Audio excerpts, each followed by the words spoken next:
a ser un joven que se mete como expedicionario, pero como un expedicionario médico, no como un guerrillero como tal.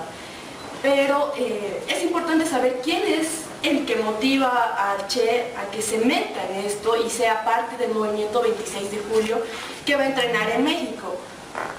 Yo creo que es importante saber quién es Fidel Castro, cómo participa, cómo nace.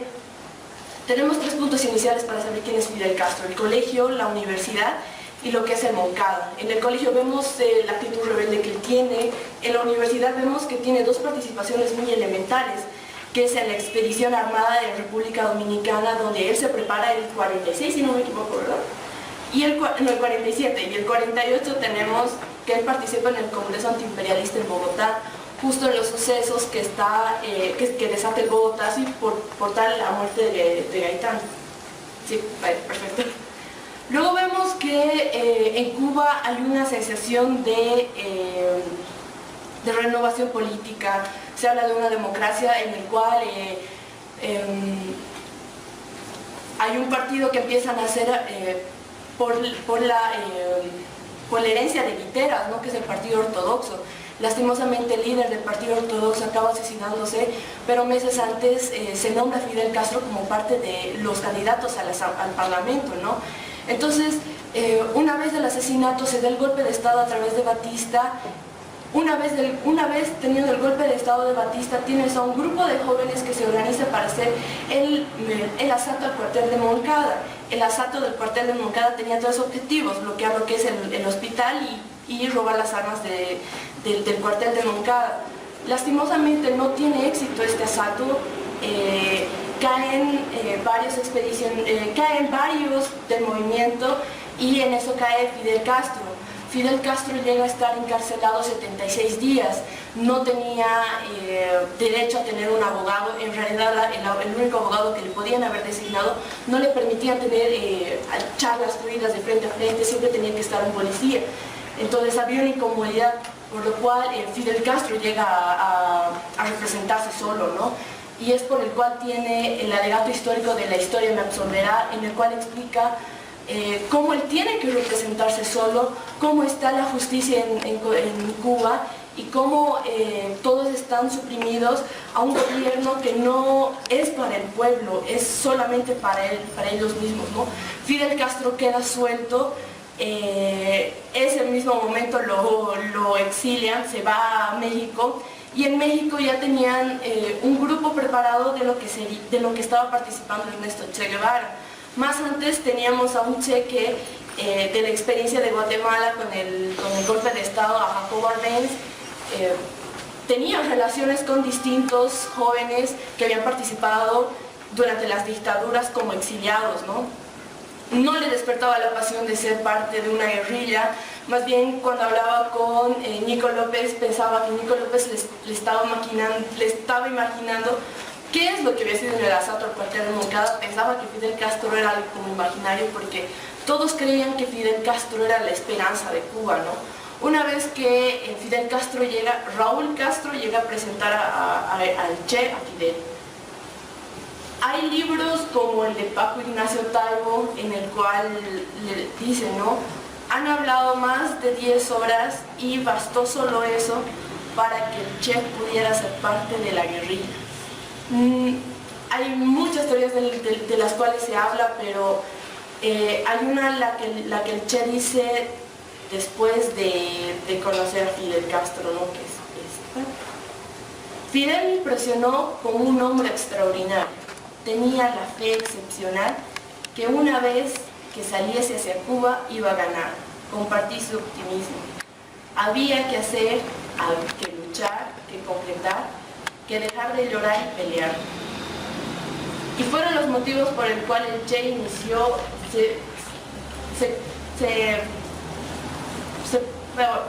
formó parte de lo que iba a ser el movimiento 26 de julio con los disidentes, ¿no? ¿Cómo es lo de México? En México empieza una serie de preparaciones con el mando de Bayo, ¿no? Que es un militar retirado de España. Él empieza a entrenarlos y Bayo decía en gran parte de los libros que el Che tenía problemas de asma. por lo cual se le hacía muy difícil correr, entrenar, pero nunca dejaba atrás, ¿no? Seguía participando, seguía corriendo, seguía superándose a sí mismo. 2 meses antes de que partiera el Granma, ocurre lo que sería, bueno, había un infiltrado dentro de los expedicionarios. Hubo la denuncia, entonces los policías mexicanos lo primero que hicieron es encontrar los centros donde estaban las armas, detuvieron a gran parte de los expedicionarios, entraron a la cárcel todos. Bueno, lo paradójico de todo esto es que Fidel Castro dijo, bueno, si a todos nos meten a la cárcel, no digan que somos comunistas. Y Javier nos decía hace 2 clases que el Che era tan sincero que dijo, bueno, ¿eres comunista? Y le dijo, sí, soy comunista. Y los metieron a la cárcel a todos, ¿no? Una vez estando en la cárcel, hay como una especie de compañerismo entre todos, ¿no? No iban a salir, si uno se quedaba no salía nadie, por lo cual salieron todos menos 2 personas, pero fue porque el chef, bueno, Ernesto era muy sincero, no dijo que era comunista. A través de las relaciones que tenían con el expresidente Lázaro Cárdenas, se pudo hacer, pudo salir con éxito que salieran de la cárcel de Ernesto y una persona más. Mientras ocurría ese momento, Fidel Castro estaba hablando con el que sería el cuate. El cuate sería la persona que va a proporcionar el yate, el cual lo están viendo ahorita en pantalla, que va a transportar a 82 expedicionarios. ¿Cuál es lo interesante de ver lo que es el Granma? Si ustedes ven, aquí dice que mide 63 pies de largo. Traducido a lo nuestro serían 19 metros con 20 centímetros. Todo el yate tenía una capacidad para 20 personas, solo tenía 2 motores.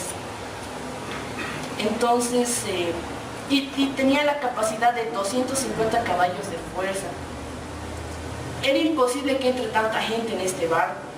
Una vez que Fidel Castro lo adquiere con el cuate, empiezan las reparaciones, por lo cual se quita todo el peso de más. Tienes la capacidad de almacenar como 90 personas, cuando en realidad solo entraron 80, ¿no? Entonces, ¿qué es lo que ocurre luego? Bueno, después de eso, ¿no? Tienes el 22 de noviembre a un Fidel Castro que está alarmado por el infiltrado que hay dentro del ejército. Entonces, para alejar un poco a Batista de armar algo antes de que ellos zarparan a Cuba, decide partir el 24 de noviembre, parten el 25 de noviembre al amanecer, ¿no? A la 1:30 de la mañana parte. Entonces, con las luces apagadas, pero lo irónico es de que cuando parte el barco se empieza a seleccionar a la gente, ¿no? Era muy chistoso porque Fidel Castro decía, bueno, que entren primero los fuertes, luego las personas que son más hábiles, pero luego dijo, bueno, mejor veremos quiénes son las personas que pesan menos para que el barco nos pueda llenar con más capacidad. Toda la trayectoria solo consumieron naranja, pero por el tema de los mareos, la gente no estaba acostumbrada a estar en barco, no consumieron muchas naranjas, así que para reducir peso durante el desembarco, botaron bastante. Hay 2 personas importantes que se quedaron atrás antes de partir. Bueno, aquí ven este punto rojo. Este es el puerto de Tuxpan. De aquí partieron. Parten el 25 de noviembre a la 1:30 de la madrugada con 82 expedicionarios. No parten con ellos que Calixto ni Bayo, que fueron las personas muy importantes para el entrenamiento. Pasaron por, voy a hacerlo así con el mouse, por la península de Yucatán. La idea era llegar hasta por aquí, si no me equivoco, pero hubo problemas en los motores, por el cual tuvieron que ir por el sur, rodear Jamaica y llegar a Cabo San Antonio. El 29 de noviembre en realidad bordean Jamaica y había una idea de que podía haber una emboscada, ¿no? Y agarrarlos. Entonces, por lo cual Fidel Castro prevé de que en la parte de arriba estén armados los expedicionarios y puedan atacar a las personas. Por suerte no hubo tal ataque, fue una falsa alarma y siguieron el camino, ¿no? Casualmente el 30 de noviembre del 56 hay un ataque al Palacio de Gobierno, muere mucha gente, son parte de los disidentes de varios partidos de izquierda que se estaba armando. El 2 de diciembre, después de 7 días... No es casualmente, ¿no? No es casual, es armado. Me refiero a que la gente de izquierda, los partidos de izquierda se unen y hacen un ataque, y para eso debería haber llegado ya Fidel, ¿cierto? Claro, Fidel dice incluso cuando compra el barco que el 56 iba a ser la revolución, ¿no? Entonces por eso. Y llega más antes que se acabe el 56. En realidad llega el 2 de diciembre del 56, ¿no? Desembarcan y están a 2.000 metros de distancia de tierra firme, ¿no? Entonces, por lo cual ya hay gente que lo están esperando. El infiltrado que hubo del ejército rebelde había informado al ejército de Batista de que ya estaban cerca, ¿no? Fidel quería prevenir esto y a la vez manejar esa información para distraer al ejército de Batista. De los 82 expedicionarios que van, sobreviven 2 expedicionarios. Luego se empiezan a sumar otros 6 que en el camino se van a encontrar, ¿no? Hay un grupo de expedicionarios tan importante como es el de Juan Manuel Márquez, que desaparece con 8 personas. Durante el desembarco que hay,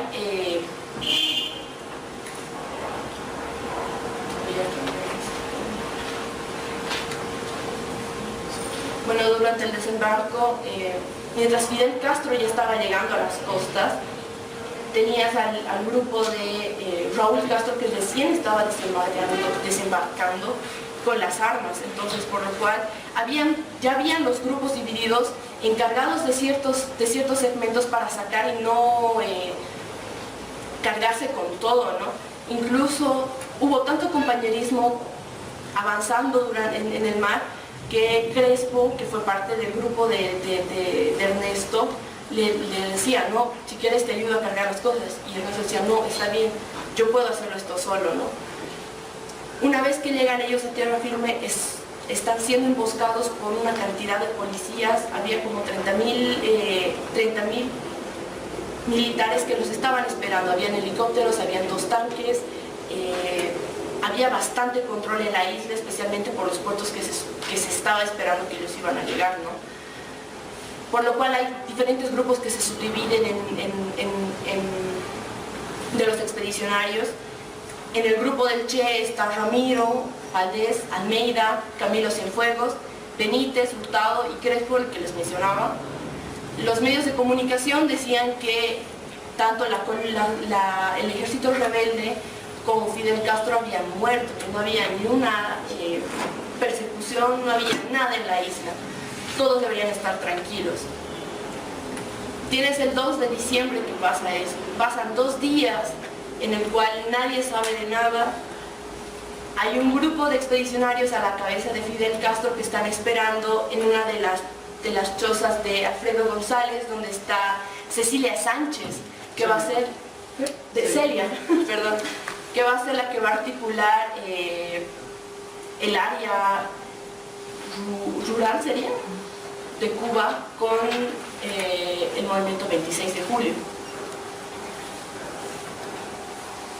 Tienes al grupo del Che que mientras pasaba, donde podían dormir, encontraban varias noticias de que un grupo de los expedicionarios morían. Vieron cómo incluso mataron a Nico López, encontraron al jefe que mató a Nico López en realidad, ¿no?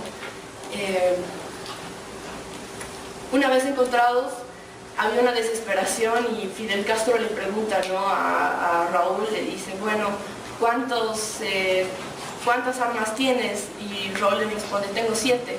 Bueno, yo tengo 2. Hemos ganado.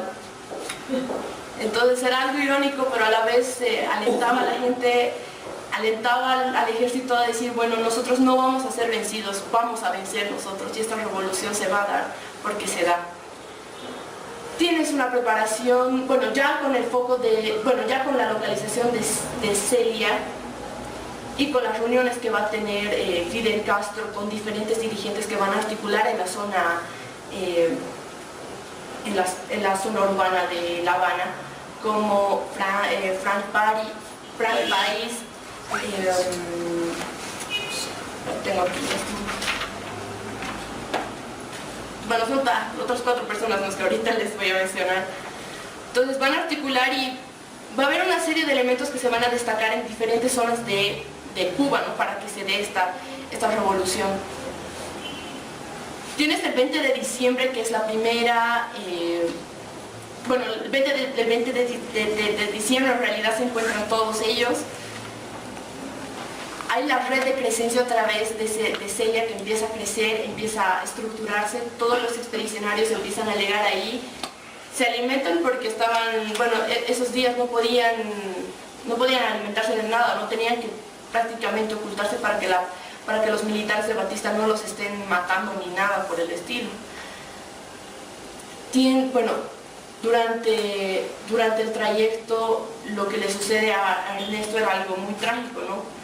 Prefiere ir a salvar a uno de sus compañeros y deja atrás su mochila y su fusil. Una vez que llega donde Fidel le dice, bueno, estás mal, nunca puedes dejar atrás tu fusil. Ernesto aprende de eso y no tenía ni comida ni nada, ¿no? Cada uno tenía su latita de dulce de leche y la persona que le invita es Camilo Cienfuegos, ¿no? Y con Camilo Cienfuegos no había mucho estrecho de amistad, no había mucho. Entonces tenemos el 1 de enero del 57 que salieron a entrenar con los campesinos, tienen 2 expedicionarios que siguen vivos, 5 campesinos que se integran y 7 fusiles. El 16 de enero va a ser el primer combate que van a hacer, o el primer asalto a un cuartel que va a ser la primera victoria del ejército rebelde, en el cual triunfan gracias al movimiento estratégico que empieza a mover Fidel Castro, ¿no? El asalto es al cuartel de La Plata.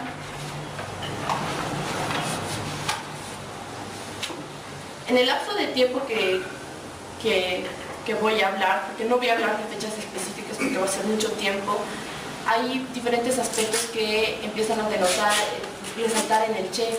El Che no era jefe todavía, no había sido asignado como comandante de la segunda columna, ¿no?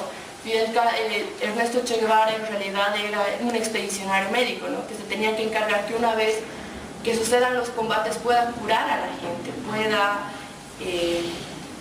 ayudar a las personas que han sido heridas y todo eso. Pero más allá que eso, resaltaba la solidaridad y el lado humano que tenía, ¿no? En todo aspecto. Aprende a ser autodisciplinado, habían municiones que le daban de las ciudades al campo, en el cual él pedía que les manden libros de geografía para saber cómo iba a desenvolverse en distintas partes de Cuba o la historia de Cuba. Se veía leyéndolo diferentes aspectos que resaltaban a José de San Martín. En sí eso, ¿no? El 19 de enero tienes el desarrollo del ejército rebelde, que empieza a anexar a diferentes voluntarios que van sumándose de las ciudades al campo gracias a las conexiones que había de Frank País. Van consiguiendo victorias, pero estas victorias no se van a acumular según los cuarteles que van a asaltar, se va a acumular según cuántas armas logran ganar y cuántas municiones logran ganar, ¿no? En el desarrollo de todo esto, las personas que van muriendo textualmente son parte del ejército de Batista, no son parte del ejército rebelde, ¿no? Mientras Batista mataba a los pertenecientes del ejército rebelde, el ejército rebelde agarraba de prisioneros y luego los soltaba. Y Fidel Castro te va a decir, esa era la diferencia entre ambos bandos, ¿no? Nosotros los agarrábamos como prisioneros y ellos los mataban. El 30 de enero tienes una baja de combatientes, hay una deserción, más que todo por el tema de que hay un infiltrado dentro, ¿no? Que es Euterio, que a cambio de monedas y unas cuantas pedazos de tierra dice, bueno, yo les voy a explicar en qué parte están localizados los del ejército rebelde, en qué lugares tienen que posicionarlos estratégicamente, y tiene la tarea de matar a Fidel Castro con un fusil y 2 granadas. Entonces va a haber una alerta en el campo en el cual varios de los campesinos no van a querer ayudar al ejército rebelde, van a abstenerse de ayudar, y muchos de ellos van a decir, bueno, yo tengo que irme a tal lado porque tengo que cuidar a tal persona. Entonces va a haber muchas bajas. No baja la moral porque tienen a Fidel Castro, ¿no? Fidel Castro siempre va a estar alentando a la gente, va a estar llenándolo de felicidad, porque no es necesario estar triste, ¿no?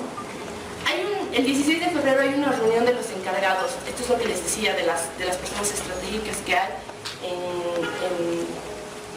en Cuba.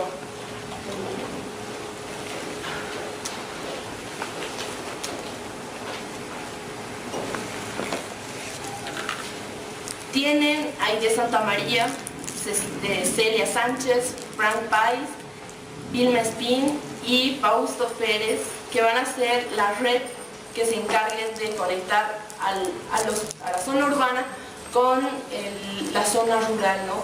¿Por qué son importantes estas personas? Porque Fidel Castro destaca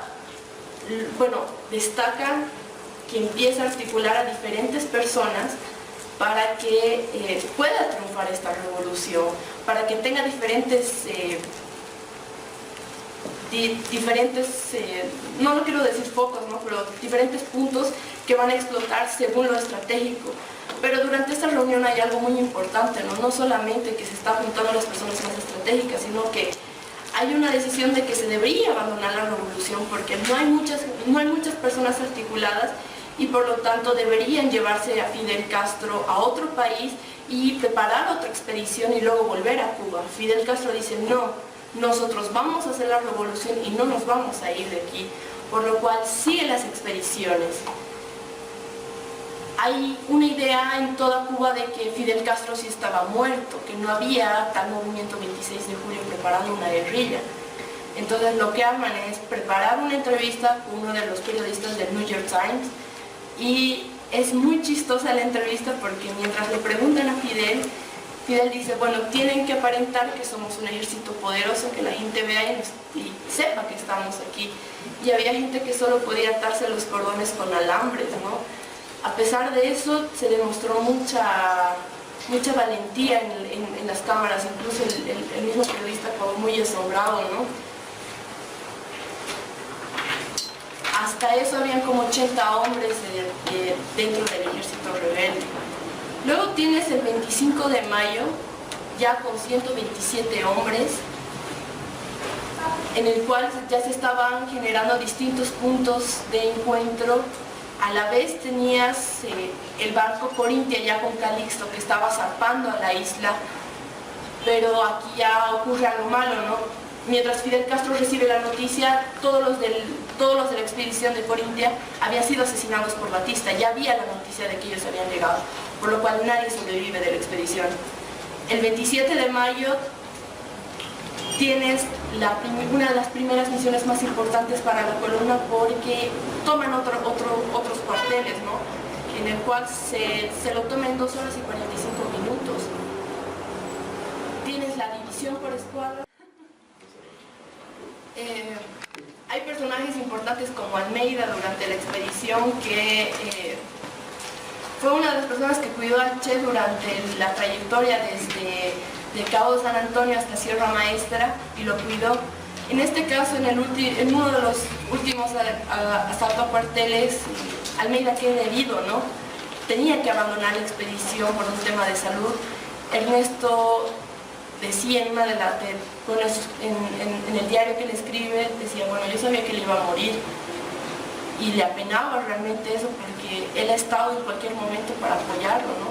Luego tienes el 12 de junio, que se hace el Manifiesto de la Sierra, que yo creo que es el manifiesto más importante que hace el ejército rebelde, porque te propone 6 puntos en el cual te dicen, yo no quiero ser gobierno, yo quiero cambiar el gobierno, el sistema de gobierno, si nosotros vamos a pertenecer a algo que sea al ejército para reformar el sistema del ejército,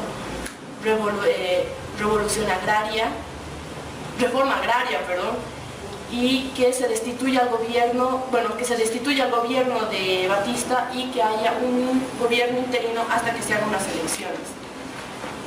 En julio del 57 tienes a Fidel Castro, que denota la experiencia que tiene Ernesto Che Guevara, la capacidad que tiene, y no se va a equivocar al momento de nombrarlo comandante de la columna número 2 del ejército rebelde. A partir de esto hay una serie de acontecimientos que no los voy a explicar a profundidad porque ya me va a pisar el tiempo, pero tienes como tal se desenvuelven 3 revoluciones que van a gestar todo esto, ¿no? En Santiago, en La Habana y en Sierra Maestra, que son a partir de las conexiones que genera Fidel Castro en la zona urbana. Tienes las tropas afines a la revolución, jóvenes universitarios que se van a sumar a la expedición del ejército rebelde. Tienes la preparación de estos jóvenes de lo que va a ser el movimiento 26 de julio. Hay una de las victorias más impresionantes del Che que va a ser en Santa Clara, si no me equivoco, cuando Batista manda en una carga de tren a militares, manda con una cantidad muy grande de armas, en el cual el Che, al guiar todo esto, gana esta batalla, y tiene tantas armas que Fidel Castro queda muy orgulloso de esto, ¿no?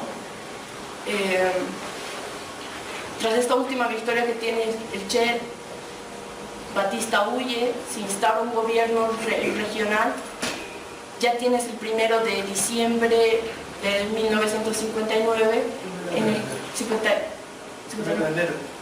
de enero del 59, perdón, y ya se había ganado la revolución, ¿no?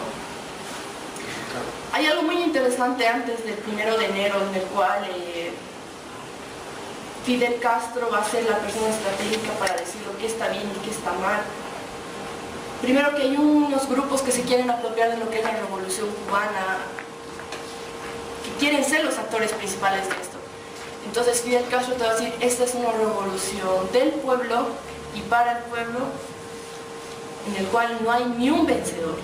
El pueblo es el único que ha vencido esta dictadura, y como tal el pueblo tiene que asumir el poder.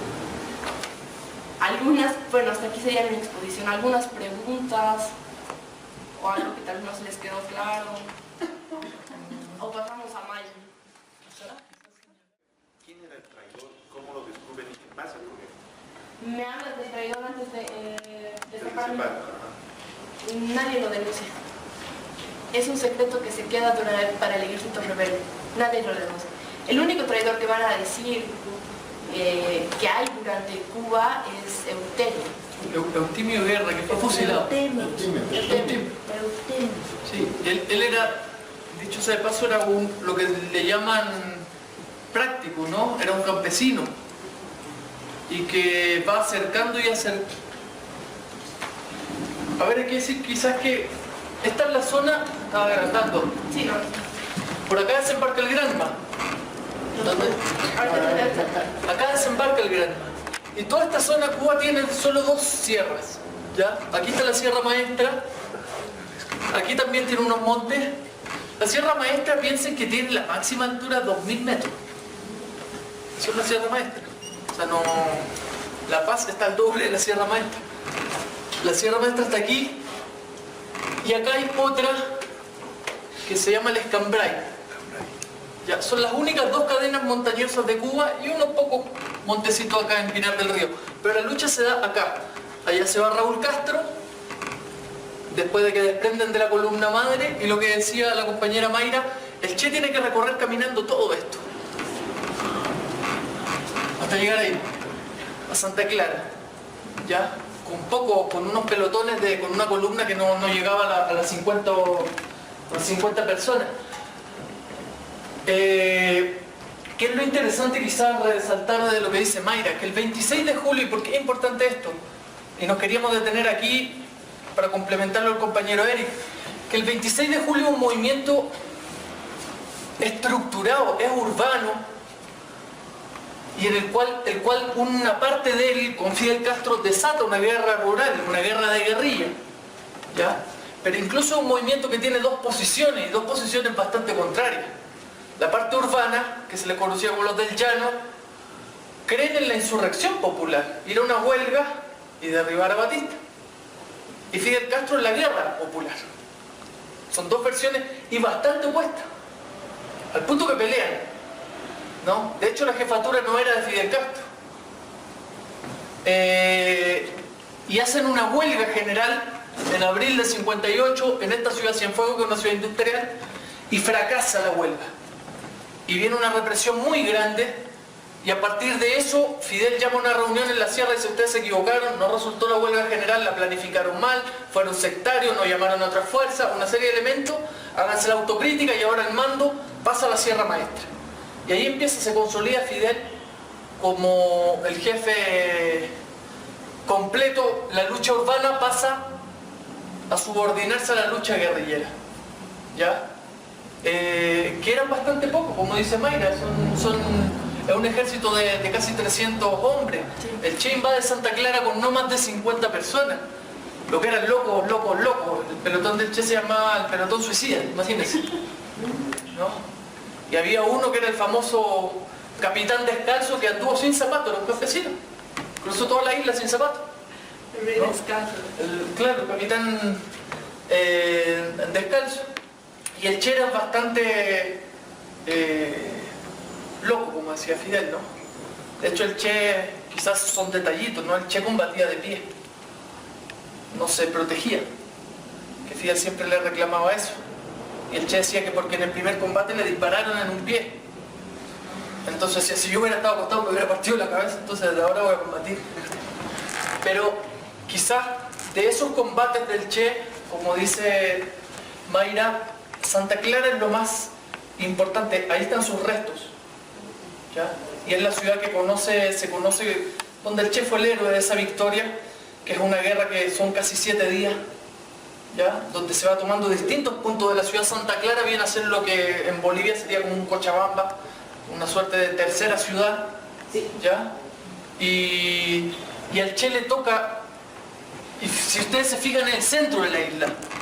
Y efectivamente, como dice Mayra, el último gran grito de Batista es arrastrar un tren para reprimir esta zona. Y el Che, que es loco, dice: ¿por qué no descarrilamos el tren?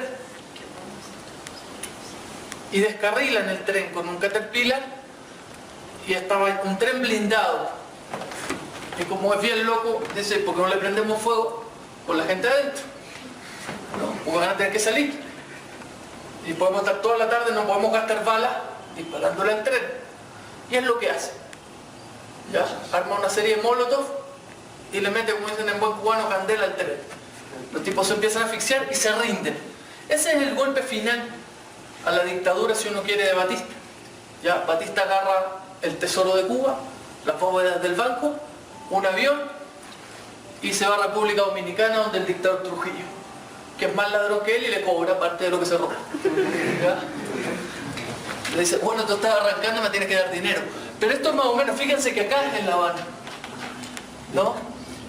Y el 26 de julio va a ser con el ejército rebelde, el ejército rebelde proviene del 26 de julio, ¿ya?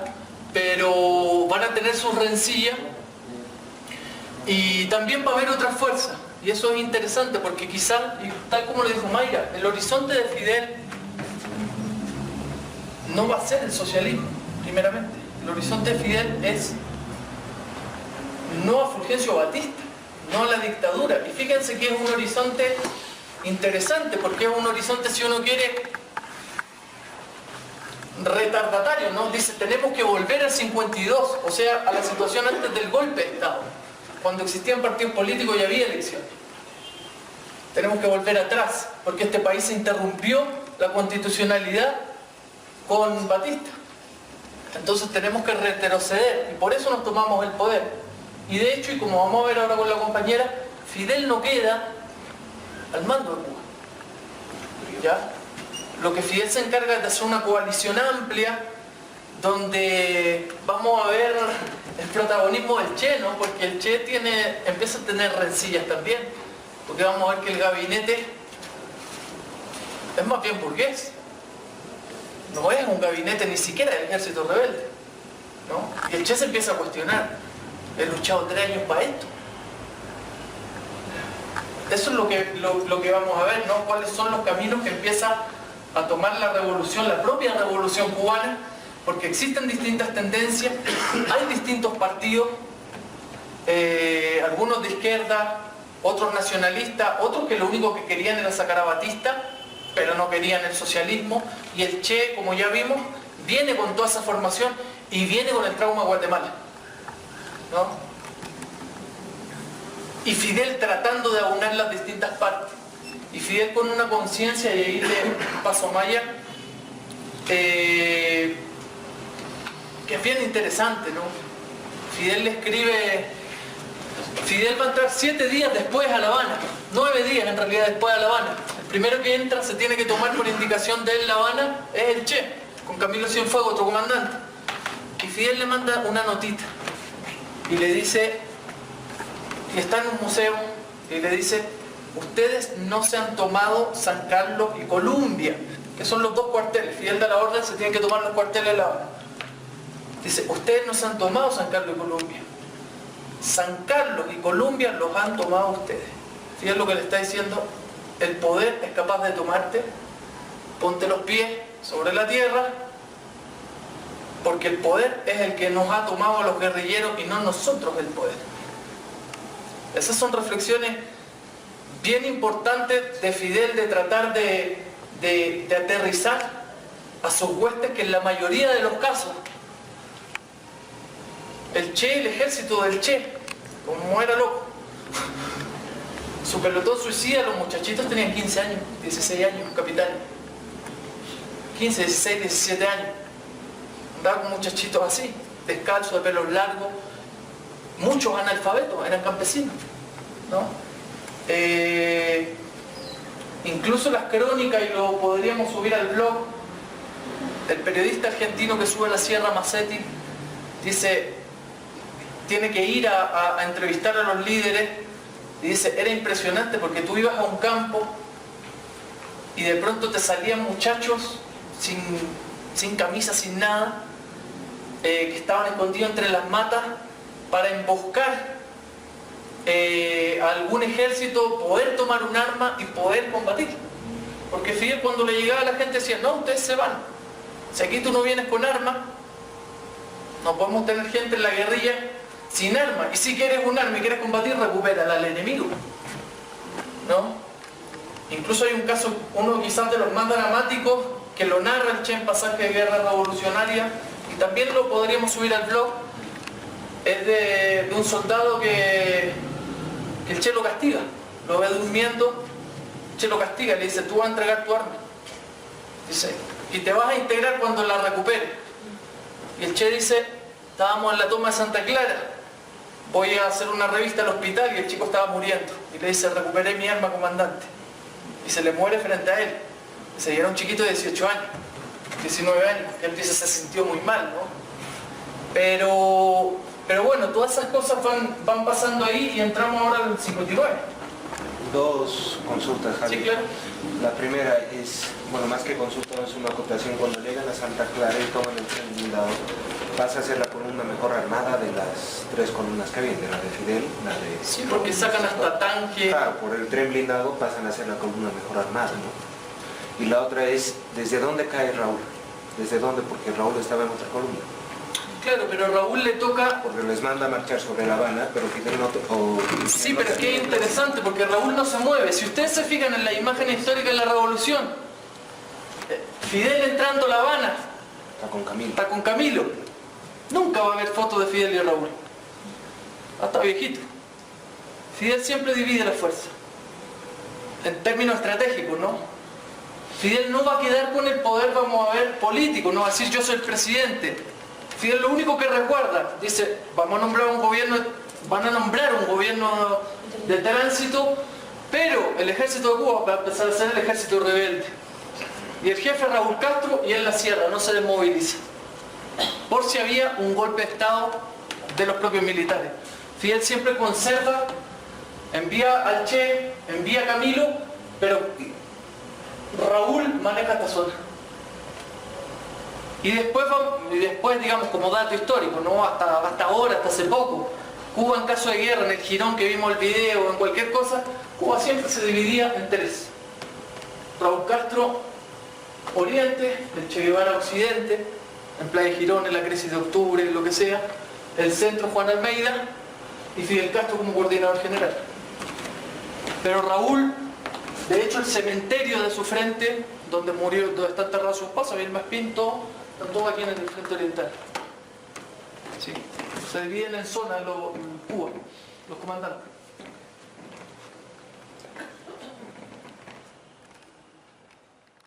Estuvo en el Moncada, estuvo en todas las grandes hazañas quizás históricas de la revolución, estuvo Raúl. Bueno, por si acaso mi nombre es Maya, para presentarnos un poco. Yo les voy a hablar de todo lo que es la toma de Santa Clara, o sea, al final de la toma de Santa Clara, cuando ya se da la guerra por terminada y el inicio de la revolución, y la reforma agraria. Pero más que nada lo que quiero hacer es enfocarme en el personaje del Che. ¿Dónde se encuentra el Che en ese momento? Más que ser el comandante de la segunda tropa, de la segunda columna, ¿cómo ve el Che la revolución cubana? Bueno, entonces, como ya nos dijeron, Batista huye el 31 de diciembre de la noche y deja a cargo al general Cantillo, ¿ya? Deja a cargo al general Cantillo y le dice, bueno, tú cuidas el país. Él se está yendo a un exilio en Miami, pero en realidad se va a Santo Domingo, como nos dijo Javier. Cuando aquí entra Rolando Cubela, él llega a lo que es el campamento de la ciudad y el Che le hace llegar una nota en la que le dice que para ir ya tomando todos los otros campamentos militares y todos los lugares que eran antes controlados por Batista, que tenían que pedir únicamente la rendición incondicional. Entonces ahí se da una conversación entre varios de ellos, porque ellos no querían rendirse incondicionalmente, ellos solo querían pedir una tregua incondicional. Pero Cubela le dice que no, que eso únicamente se puede hablar con el Che. Cuando se presentan ante el Che les dice que no, que el único camino que tenían era la rendición incondicional, y ante la negativa de Hernández, que era el capitán que estaba, de Fernández, que era el capitán que estaba a cargo de eso, él le dice, bueno, miren, si quieres no se rindan, a las 12:30 de hoy nosotros vamos a alzar fuego otra vez y vamos a matar a todos los que estén en contra, a todos los que se opongan a la rendición incondicional, pero también tienes que tomar en cuenta lo siguiente, que es muy posible que después de esto haya una injerencia estadounidense, haya una injerencia militar, y en ese momento ustedes, lo único que vamos a poder hacer con ustedes es darle una pistola para que se disparen, para que se maten, porque ustedes estarían siendo traidores de la patria cubana. Bueno, en este momento se comienza a configurar, como decía Javier, se comienza a configurar lo que va a ser el gobierno, el nuevo gobierno. Cantillo era uno de los militares que estaba en conspiración con Estados Unidos. ¿Para qué? Para lograr que la dictadura, que el nuevo gobierno se establezca no a partir ni del movimiento 26 de julio, ni a partir del ejército rebelde, sino estaban buscando una salida a esta revolución, una salida más blanda, por así decirlo. Y Cantillo tiene también varios encuentros con el ejército rebelde, en los que les engaña y les dice cosas como no, yo no puedo rendirme porque lo que pasa es que Fidel Castro dio una orden de que se tome esta plaza y cosas así que obviamente ellos no creen, pero ya tenía todas estas cosas preparadas porque obviamente tenía el mayor apoyo de Estados Unidos. Como que cuando comienzan a instalar el gobierno, ponen a Carlos Piedra, que era el magistrado de la Corte Suprema, como nuevo presidente. Al enterarse de esto, Fidel Castro, que estaba en La Habana, en Santiago estaba todavía, que estaba en Santiago, él se entera que estaban poniendo a Carlos Piedra y se da cuenta que estaban tramando un golpe militar.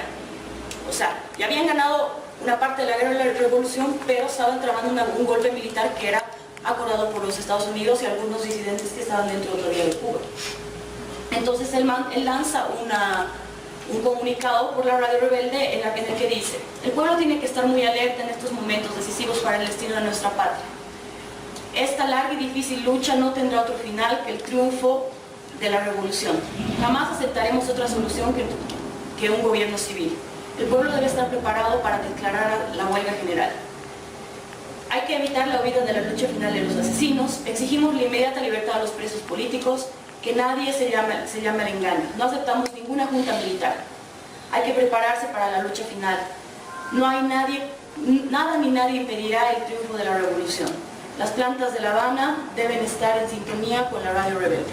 Entonces, este mensaje se va reproduciendo durante todo el día, y no solo en La Habana, sino llega también a otras partes de América Latina. Bueno, entonces, como les digo, a las 12 tenían el ultimátum con el Che, y en Leoncio Vidal, en el cuartel Leoncio Vidal, logran una rendición condicionada, negociada, que era que los dejen llegar hasta La Habana y que ellos entreguen todas sus armas. Entonces, cuando se está dando esta negociación, hay muchos disidentes del ejército que se pasan a las filas del ejército rebelde. Y ahí termina la batalla de Santa Clara. Como les dije, Fidel declara una huelga de hambre general en contra de la imposición de este magistrado, y les pide a Camilo, al Che, que vayan a tomar las últimas fortalezas que les faltaban: la fortaleza de La Cabaña, la guarnición de Columbia, Camagüey, Guantánamo, Holguín y Victoria.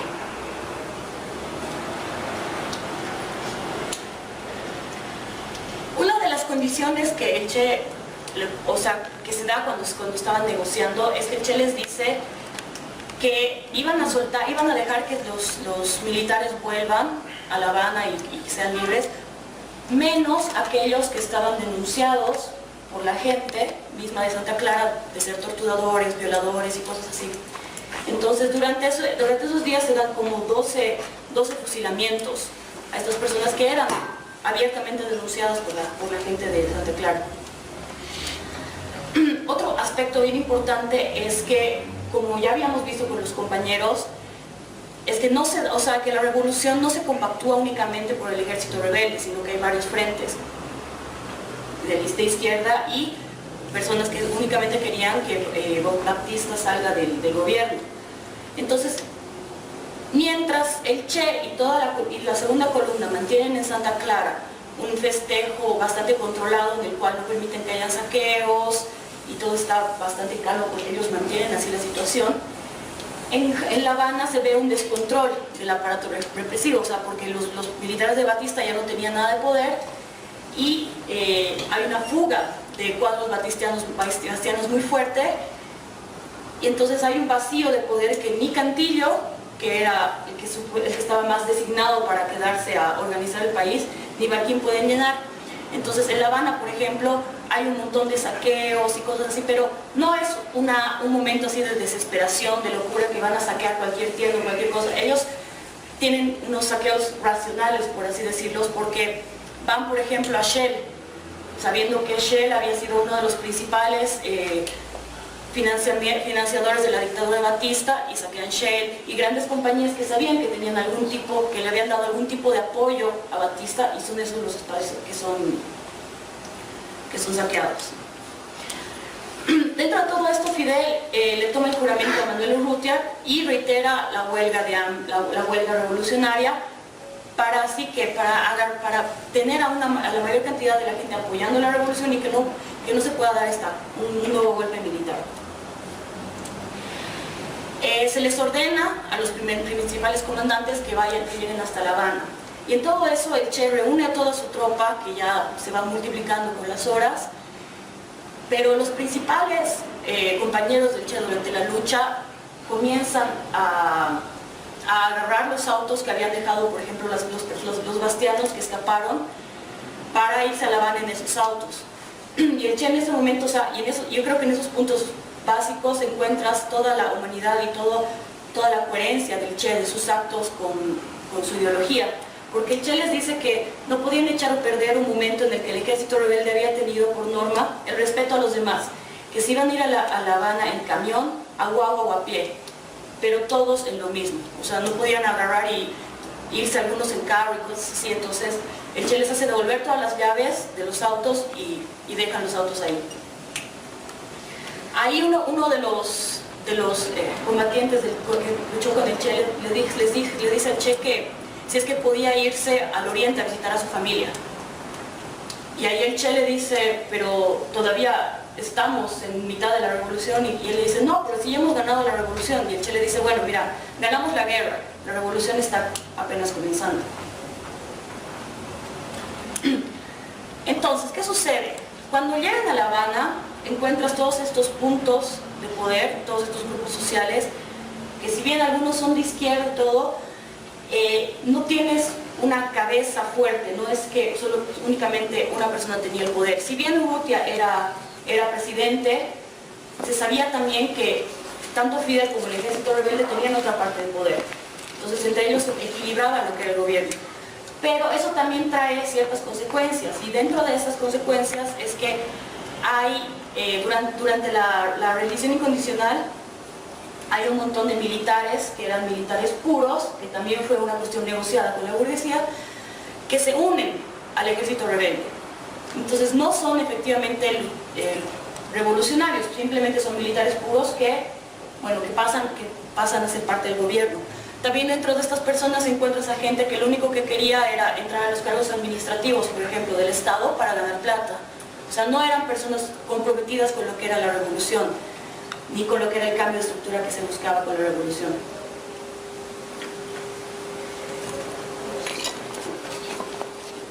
Esta es una foto del primer encuentro del Che y de Fidel después del 1 de enero del 59.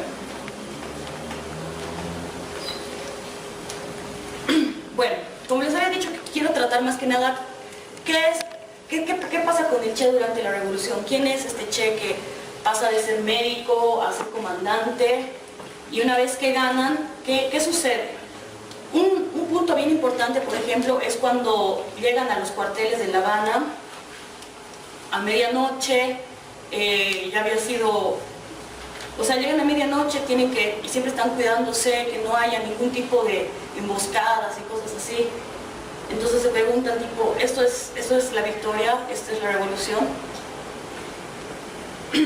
Bueno, después de esto, obviamente el Che, como ya había tomado bastante popularidad entre la gente desde que está en México, obviamente todos buscan conocerlo, todos buscan ver al Che protagonista de todas esas batallas, de todas las historias que habían ido escuchando de él.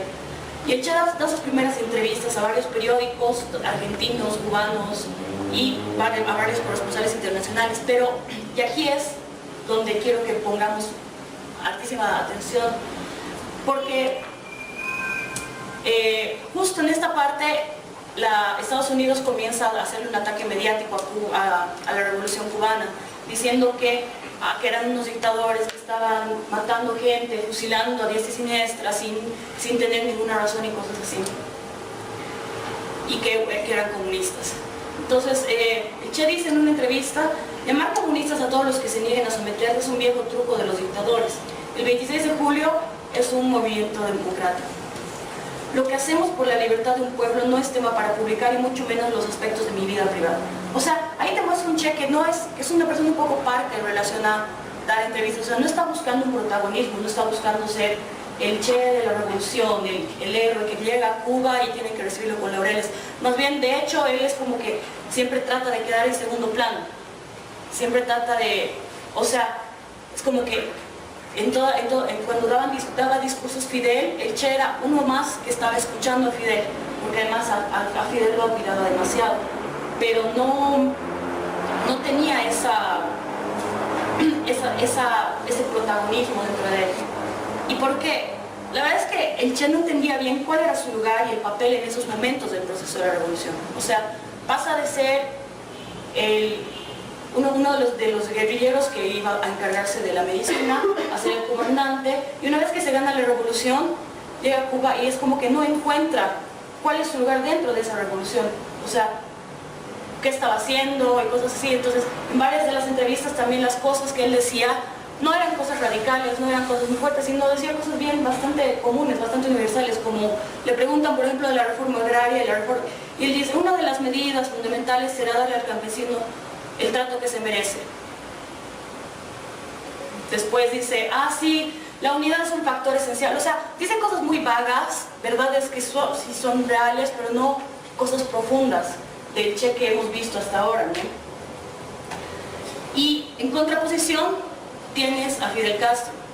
Fidel Castro en tan solo un día consolida su liderazgo popular indiscutible. En uno de los discursos más importantes, él dice que estaban llamados a un orden que prometía cambios, que su clara voluntad compartida con el pueblo era desmontar la dictadura de Batista, el halo mágico, y saca la disputa del directorio traspasándoles la presión popular. O sea, todo ese directorio que se había conformado para ser parte del gobierno tenía obviamente intereses propios, y a partir de la presión social es como que el Che logra redefinir y logra establecer los puntos que iban a ser importantes dentro de la revolución. Pero del otro lado tienes a Che Guevara que no termina de encontrarse dentro de la revolución misma. Otra de las cosas que al Che tampoco le agradaba es que, como hubo tanta gente que se fue uniendo en el camino de Santa Clara a La Habana y cosas así, cuando ellos llegan se dan cuenta que en el hotel donde se habían quedado les cobran más de 15,000 en comida y bebida para un pequeño, y él escribe, ¿no? Nos cobraron más de 15,000 en comida y bebida para un pequeño grupo de aprovechados. Cuando llegó a la boca de los grados, casi un centenar de capitanes y un buen número de comandantes aspiraban a canonjías estatales. ¿Qué es lo que pasa? Cuando están definiendo cómo iba a ser el ejército cubano, los comandantes y los militares de más alto rango dicen, bueno, pero nosotros queremos mantener nuestras estrellas. Y ahí hay también otra pelea, porque el Che le dice, ¿qué estrellas? ¿Por qué tienen esas estrellas? Porque las hemos ganado en combate. ¿Y quién se las ha dado? O sea, el Che obviamente está en contra de esa línea de pensamiento de que existen personas que son de primera, de segunda, sino él ve todo más equitativo, ¿no? Entonces, este tipo de presencias dentro de lo que es el ejército, dentro de las personas que estaban intentando comandar lo que era la revolución, a él no le terminan de agradar ni terminan de encajar. Entonces, el 13 de enero, por ejemplo, el Che agarra y vuelve al trabajo de base. Abre una academia militar de cultura en la cabaña, en una cabaña. ¿Para qué? Para proseguir con la alfabetización de los campesinos de su columna y para ofrecerle otras posibilidades a los radicalizados campesinos que estaban armándose. También tienen cursos de alfabetización dados por estudiantes y habaneros de enseñanza básica. Dentro de esta cabaña también tenían otro tipo de talleres de educación y de poesía y de arte, que era completamente libre.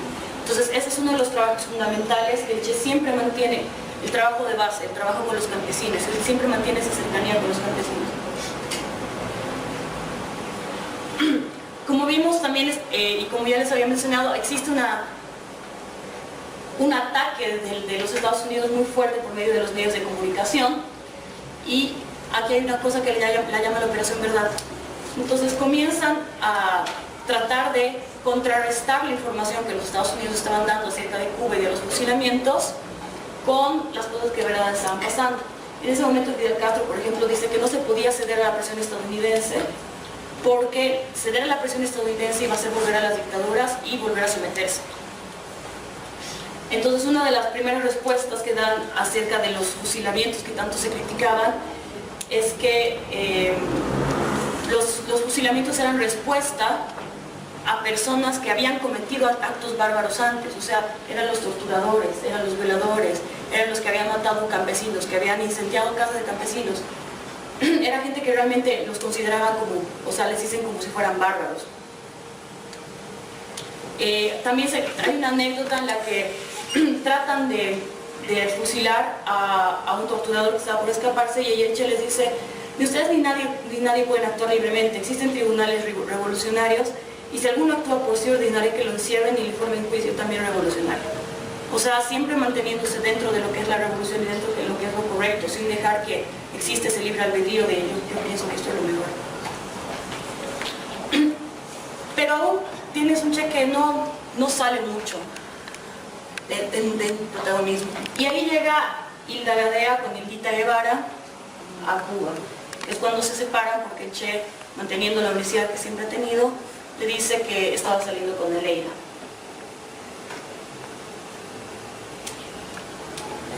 Y ahí el Che se da cuenta de cosas bien importantes y es cuando escribe un artículo para la Sociedad de Nuestro Tiempo el 27 de enero, en el que voy a resumir un poco, dice: simultáneamente a la incorporación de los campesinos a la lucha armada por sus reivindicaciones de libertad y de justicia social, surgió la gran palabra mágica que fue movilizando a las masas oprimidas de Cuba en la lucha por la posesión de la tierra y por la reforma agraria.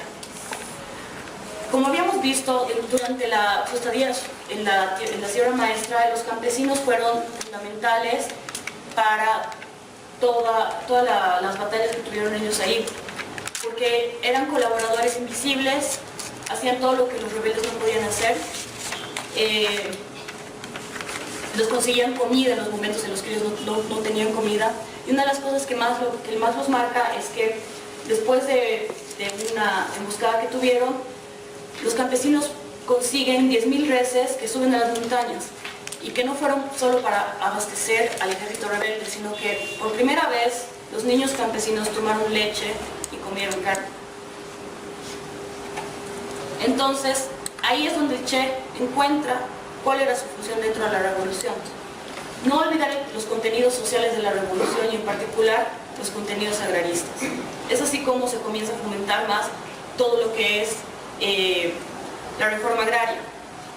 Escribe varios artículos, uno como La guerra y la población campesina, donde dice que la revolución no le pertenecía a uno u otro grupo, sino que debía ser la obra del pueblo cubano entero. Que los hombres y las mujeres del ejército rebelde no olviden nunca su misión fundamental en la Sierra Maestra ni en otros lugares, que era la del mejoramiento del campesino sin incorporación a la lucha por la tierra. Entonces se ve que esta revolución ya comienza a tomar tintes más agrarios, más campesinos, porque ya se comienza ya la comienza a entender como que existe una gran necesidad de atacar el latifundio,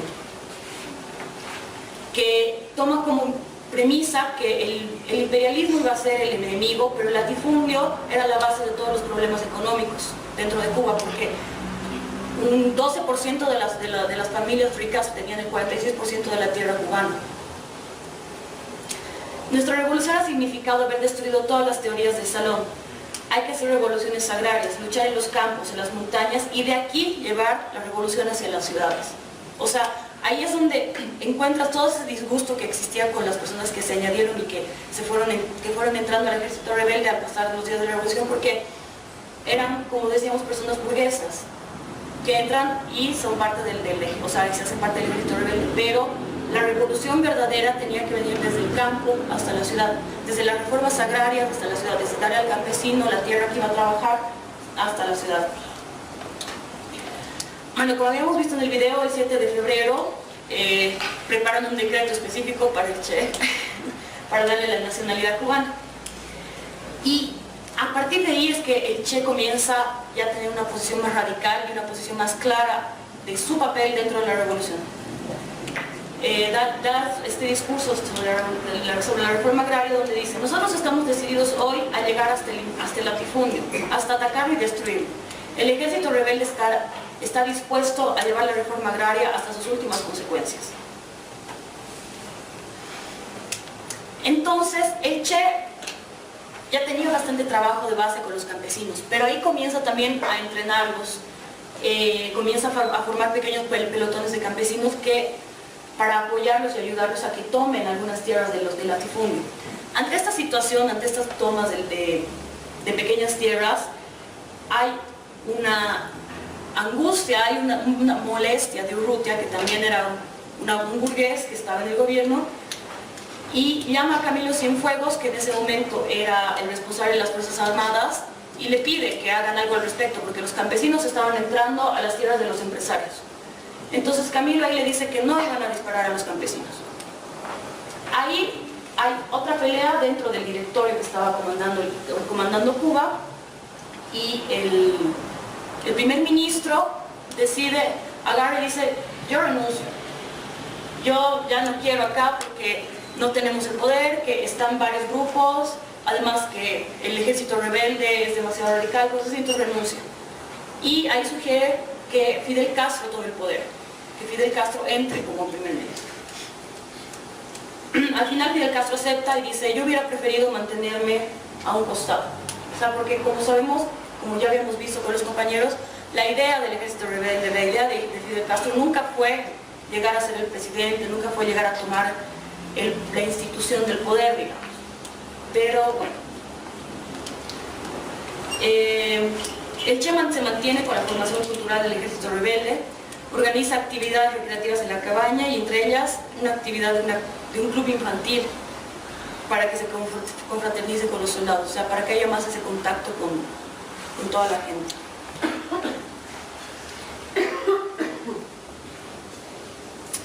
Y bueno, como ya habíamos visto, o sea, se comienza a radicalizar más el discurso de la reforma agraria, y el Che dice que el guerrillero es fundamentalmente y antes que nada un revolucionario agrario, y es por eso que el ejército rebelde trae la bandera de la reforma agraria, y esto es lo que le dará una definición histórica al 26 de julio. Este movimiento no inventó la reforma agraria, la llevará a cabo. Esto le dice en una carta que responde a una persona que le estaba preguntando, le estaba pidiendo que defina cuál era el movimiento 26 de julio oficial. Entonces, ahí Fidel agarra y decreta una ley donde las 400 hectáreas, que eran 10% de las granjas del país, se iban a expropiar contra los bonos amortizables en 29 años, al 4.5% anual de interés, con valoraciones de la tierra de acuerdo a las declaraciones fiscales. Y dentro de esta ley hay varios puntos, como por ejemplo, la gente no podía vender terrenos, únicamente podía venderle estos terrenos al Estado, y solo podías comprar terrenos también del Estado. Más adelante, años después, el Che dice que esa fue la primera tímida ley que no se aventuraba con lo más fundamental, como era la suspensión de los latifundistas, o sea, porque no se ataca directamente a lo que viene a ser el latifundio. Obviamente a esto hay reacciones bien fuertes de lo que son los propietarios de los molinos de azúcar y los ganaderos de Camagüey contra la ley de la reforma agraria. Entonces comienza a tener bastante rechazo de algunas partes burguesas y de los empresarios. Ahora no sé si es que Javier quiere complementar más cosas. Sí, quizás señalar que, como dice la compañera, Bueno, el 26 de julio tenía el ejército rebelde y el primer gobierno distintas corrientes. Entonces, lo que va a definir, si ustedes se fijan, bueno, el Che va a ser la corriente más radical de izquierda dentro del gobierno. Y Fidel va a tratar de mantener los equilibrios, depurando a su vez. Raúl también era, ¿no? Sí. Raúl también era. Raúl también, Raúl habíamos visto que venía de la juventud comunista. Ahora el Che, tal como decía Maya, se cuestiona, ¿no? Dice, ¿a dónde va esto? Porque esto es hay una confluencia de fuerza. Y lo que más se esperaba es la reforma agraria. Y lo que van a ver, como dice ahí, es una reforma agraria donde Fidel trata de quedar un poco bien, quizás más estratégicamente, ¿no? Bien con los distintos sectores. del gobierno, con las distintas alas. Hay una pelea muy fuerte, quizás hay que entender, y había por ahí una frase donde el Che dice que la revolución va contra los manuales, porque si bien el Che es de ideología comunista, va a chocar también con lo que era el antiguo Partido Comunista, el Partido Socialista Popular, ¿no? Va a ir chocando, porque es un partido que no participó de la guerrilla tampoco. Se sumó en diciembre del 58, o sea, 30 días antes que triunfe Fidel. Y quizás señalar, y lo vamos a ver después en otros lugares, ¿no? Cuando analicemos el marxismo en América Latina en otra sesión, no está en el horizonte de los comunistas la revolución socialista, ¿no? De los comunistas a partir del año 30, en los 20 sí, pero no está ese horizonte. Las revoluciones son como quizás lo que fue la boliviana, ¿no? Era atacar el latifundio también, nacionalizar una empresa. Si ustedes se fijan, las primeras medidas de la revolución cubana no tienen quizás mayor diferencia de algunas que se tomaron aquí el 52, ¿no? Y no son de carácter socialista, sino que son nacionalistas radicales. Nacionalizar determinados recursos, hacer una reforma agraria, pero que no golpea a la burguesía en sí. Y el Che va a estar en estos 2 primeros años definiendo, o sea, él va a decir lo que va a definir la estructura, porque Cuba, como vimos con Eric, es un país agrario. Entonces lo que podría definir el cambio de estructura de propiedad y por lo tanto de relaciones sociales es arrebatar la tierra, además, a los latifundistas que además son extranjeros y son norteamericanos y son de la United Fruit. Y como vimos, el Che vivió lo de Guatemala, donde quitaron a los United Fruit los 300.000 hectáreas y la CIA invadió. Entonces el Che dice, bueno, la única forma de radicalizarnos es a través también de una reforma agraria radical, ¿no? Que no satisfacía todo. De hecho, el Che es parte del comité que va a redactar la reforma agraria, o va a trabajar la idea de una reforma agraria, pero cuando Fidel va a promulgar esto, fíjense que lo sacan de Cuba el Che. Es interesante eso. Octubre del 63, en octubre en realidad. O sea, la segunda ley la de segunda reforma ley. agraria. Pero la primera ley de reforma agraria del 59, Fidel le dice, amigo querido, váyase de diplomático a recorrer, vaya a una gira. El Che no entiende nada, ¿no? Es una gira de 3 meses, donde va por Asia, por África, visita Yugoslavia, pero lo están sacando porque es la voz más radical de Cuba, y es la voz más disconforme, más descontenta, y no está entendiendo lo que está pasando.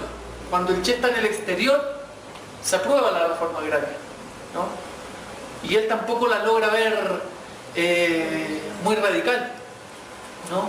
Pero en ese instante, precisamente, estamos hablando de junio a septiembre del 59, reacciona a Estados Unidos. Y quizás ese es un factor bien clave, que uno lo puede analizar a veces con lo que está pasando de alguna forma en Venezuela, ¿no? A la revolución cubana, Estados Unidos le impone una condición. Dice, me va a expropiar, perfecto. Tú pagas el cash, las indemnizaciones. Y él dice, no tenemos. La va a pagar a 20 años en bono. 29 años.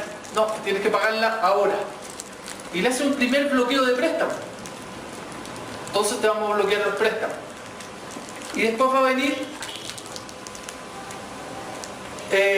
meses después, Estados Unidos, que le compraba el azúcar a Cuba, va a decir, por decreto, no le compramos el azúcar a Cuba. Y los soviéticos van a decir, nosotros le compramos el azúcar a Cuba. Fidel Castro se lo vende por los soviéticos, ¿no? La Unión Soviética envía petróleo a Cuba para colaborar. Hay que entender también que la Unión Soviética lo ve en el marco de la Guerra Fría, ¿no? Una isla a 90 millas. Envía petróleo. Las refinerías, que eran todas extranjeras, dicen, no, eran norteamericanas, no vamos a refinar petróleo soviético. Fidel Castro, ¿qué contesta? se nacionalizan las refinerías. La empresa eléctrica dicen nosotros no vamos a entregar servicio, ¿no?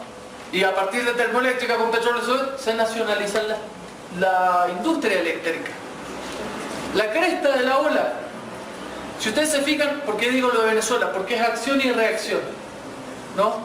Fidel va radicalizando y radicalizando cada vez que se le impone una sanción, ¿no? En vez de decir, no me compren la cuota azucarera, bueno ya, tratemos de negociar. No, Fidel dice, perfecto, a los soviéticos. Y los soviéticos se empiezan a acercar, ya las conversaciones son del 59.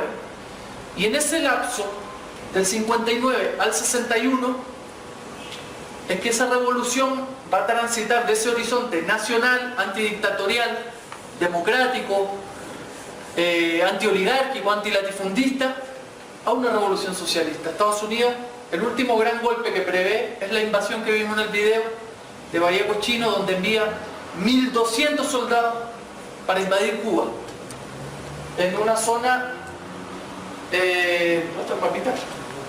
No, está aquí. En una zona bastante aislada. El objetivo de Estados Unidos era ingresar, es desembarcar.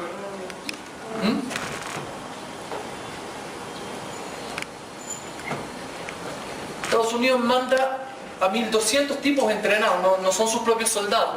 Los manda desde Honduras, desde Nicaragua y desembarca aquí, que es una zona selvática, ¿ya?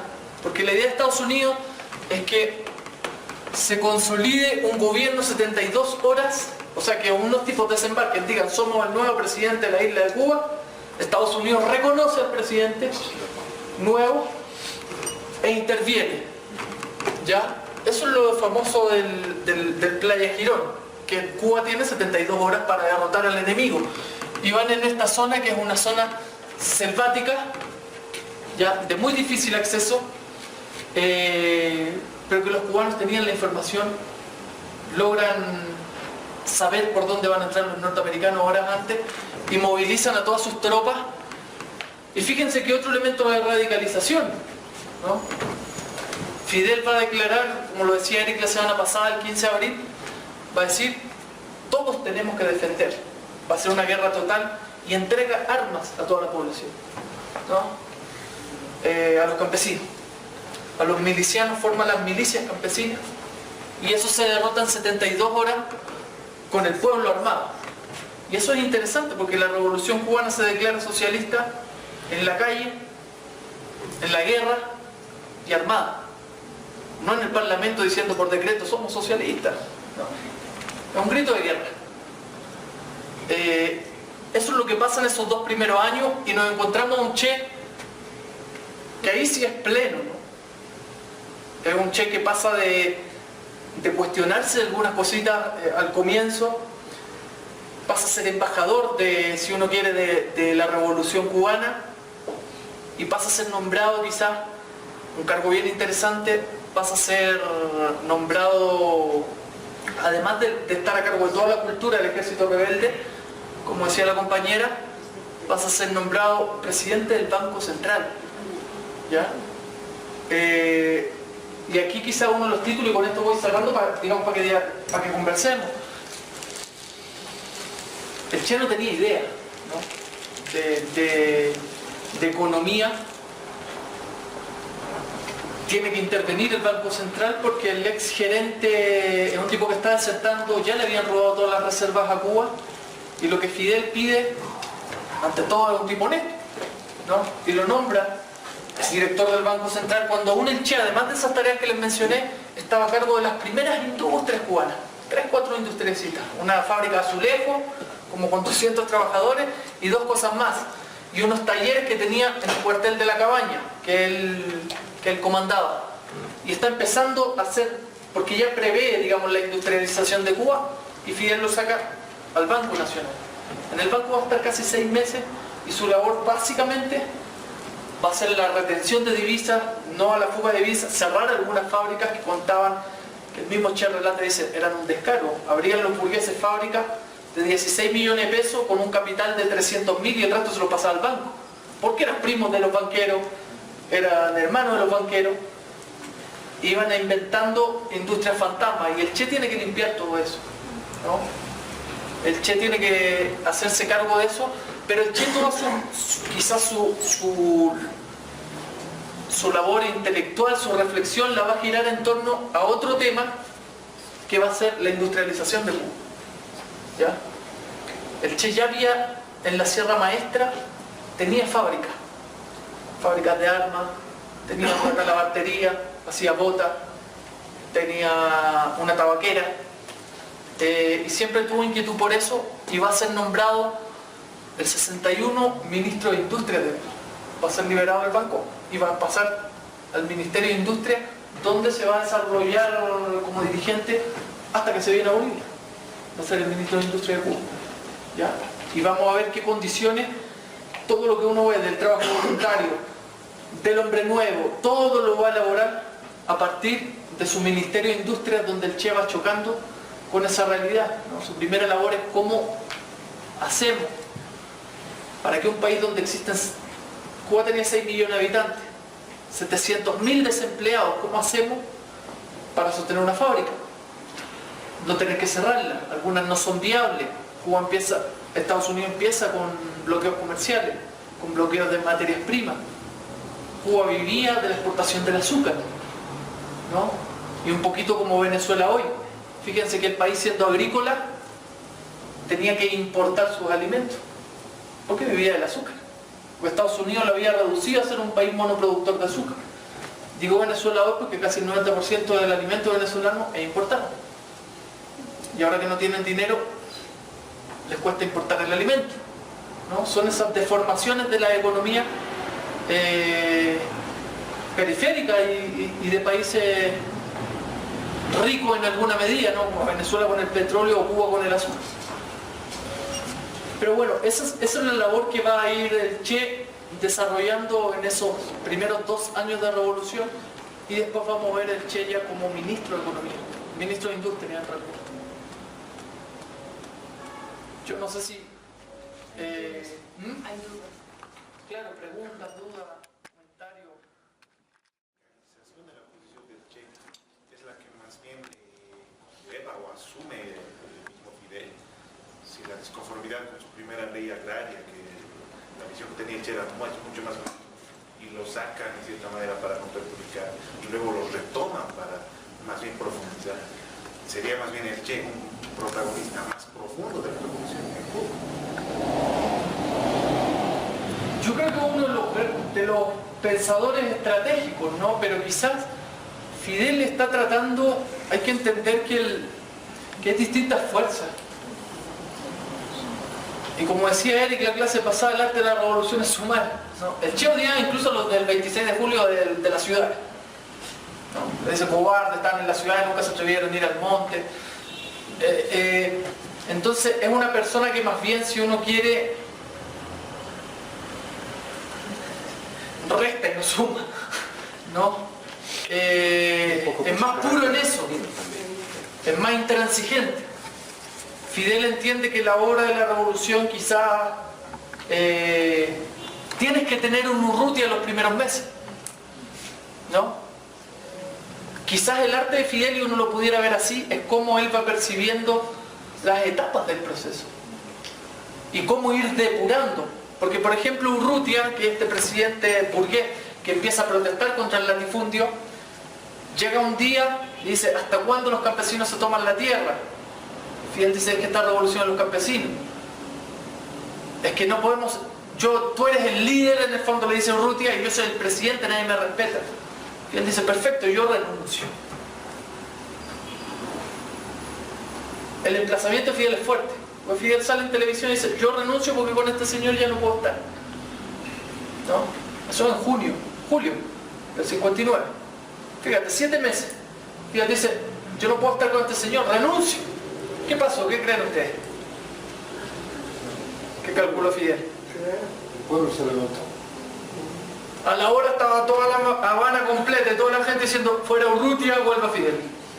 Entonces ya Fidel te cantó a una corriente, ¿no? Yo creo que él es más estratégico en esa mirada. A una, Fidel le tenía mucha bronca a algunos del Partido Comunista por su conducta previa, igual que Raúl Castro, porque el 26 de julio tiene distintas corrientes, pero Fidel es capaz de aunar, ¿no? Sabe que necesita de un Partido Comunista que tiene, a diferencia del 26 de julio, que tiene 3 años, el Partido Comunista de Cuba tenía 40 años de existencia. Y tiene dirigentes sindicales, y tiene profesionales capaces de dirigir. O sea, no los puede excluir. También era uno de los nexos que unía con la clase obrera en realidad del Partido Comunista, por el cual piensa estratégicamente y dice no podemos alejar al Partido Comunista porque es perder a la clase obrera con la cual está guiado por el Partido Comunista. Claro, o sea, Fidel es mucho más... Todas esas fuerzas, Fidel se dedica 6 años a juntarlas, con muchos problemas, muchas de ellas, con horizontes distintos, los reúne y funda el Partido Comunista de Cuba el 65, un partido único hasta el día de hoy, ¿no? Pero en el cual convivían distintas corrientes, distintos liderazgos, distintas intenciones, distintas estrategias. No todos los cubanos les gustaba la concepción económica que vamos a ver del Che. No todos los cubanos vimos, de hecho a la minoría quería la guerra revolucionaria de la Sierra Maestra. Entonces Fidel sabe que tiene que aunar, yo te diría.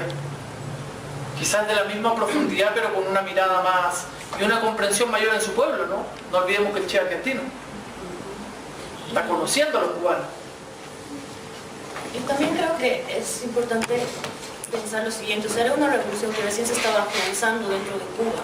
Entonces cualquiera de estos otros grupos que eran, con el que podías tener alguna aspereza o qué sé yo, podían organizar un golpe a lo que era la revolución, entonces se habría perdido todo lo que se logró hasta el momento. Entonces, por ese lado igual es estratégico que no sean golpes tan fuertes y sea una cosa más consensuada durante un tiempo, hasta que la revolución realmente se afianza dentro de Cuba mismo.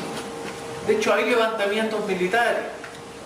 Hay un levantamiento bastante importante, lo cito por las consecuencias, que es un levantamiento en la zona del centro Camagüey, que lo han nombrado varias veces, que es una zona agrícola, ganadera y muy conservadora.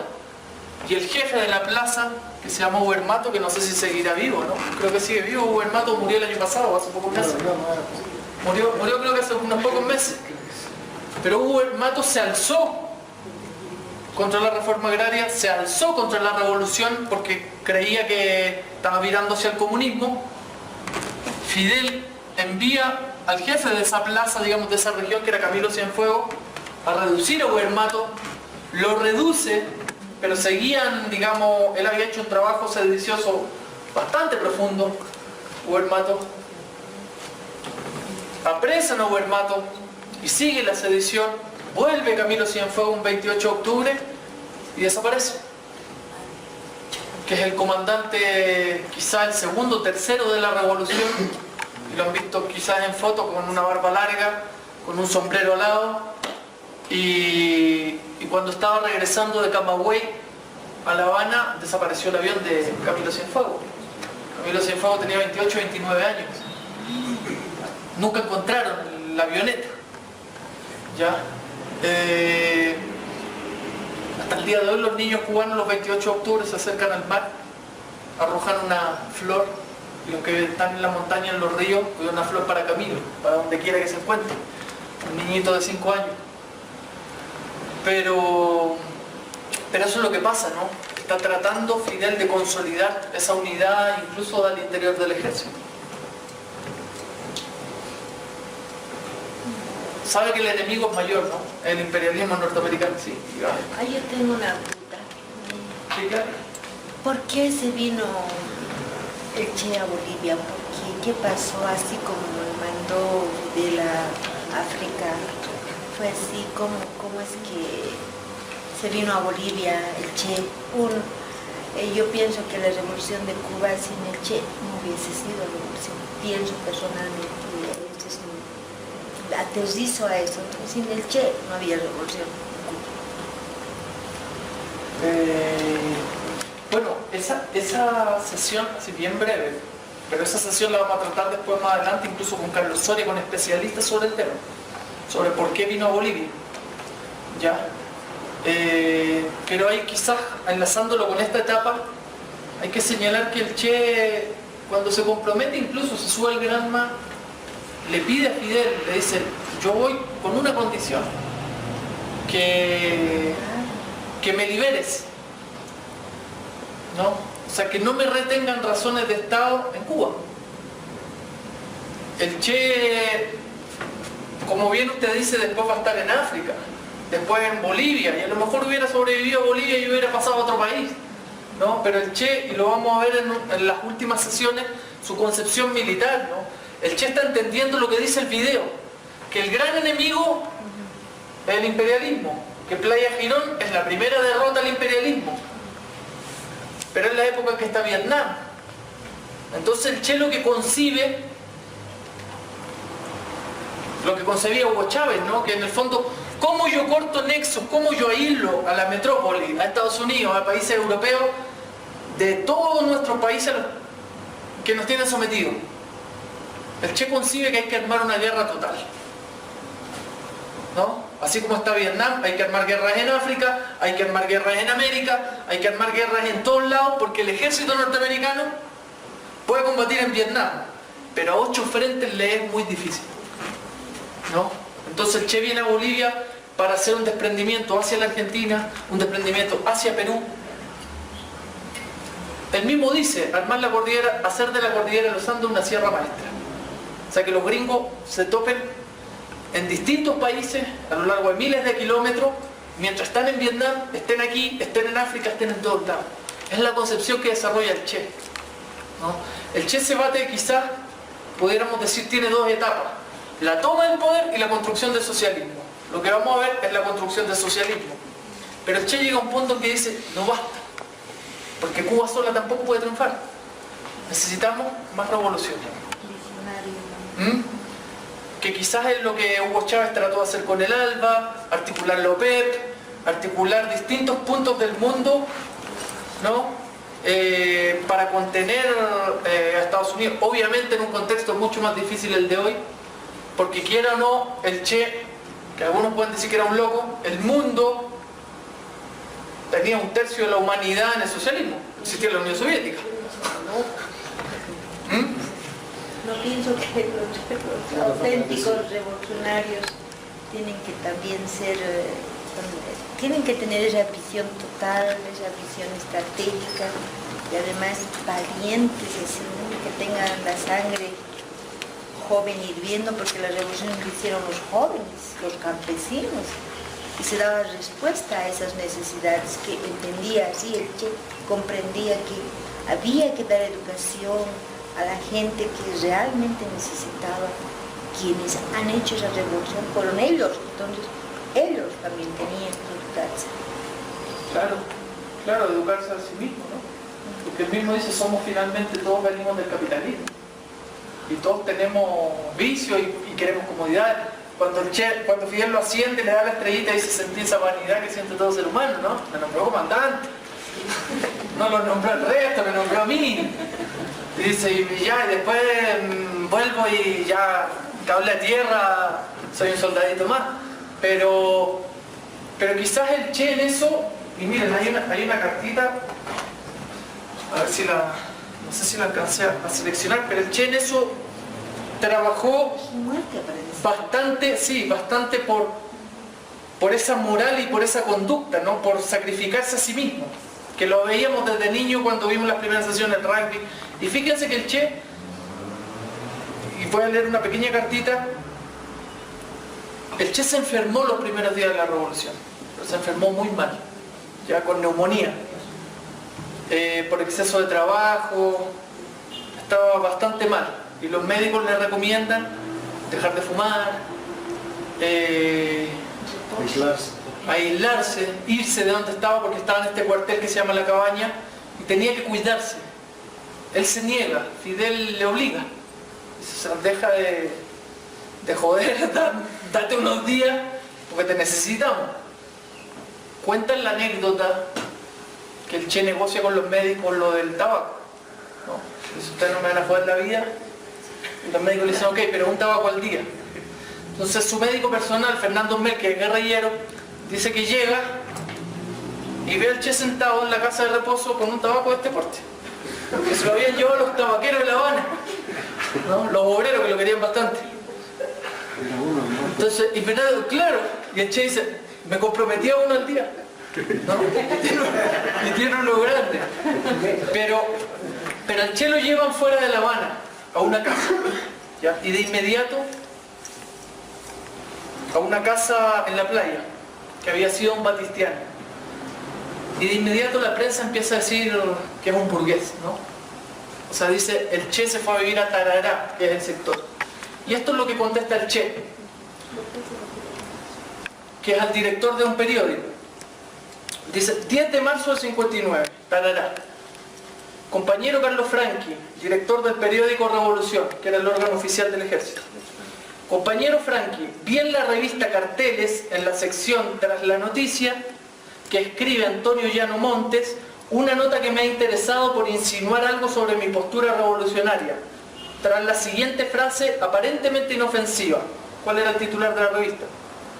El comandante Guevara fijó su residencia en Tarará. No analizaré aquí quién es el señor periodista, ni diré noticias sobre lo que él tiene en los archivos a mi custodia encomendados. No es mi intención hacer acusaciones o contraacusaciones.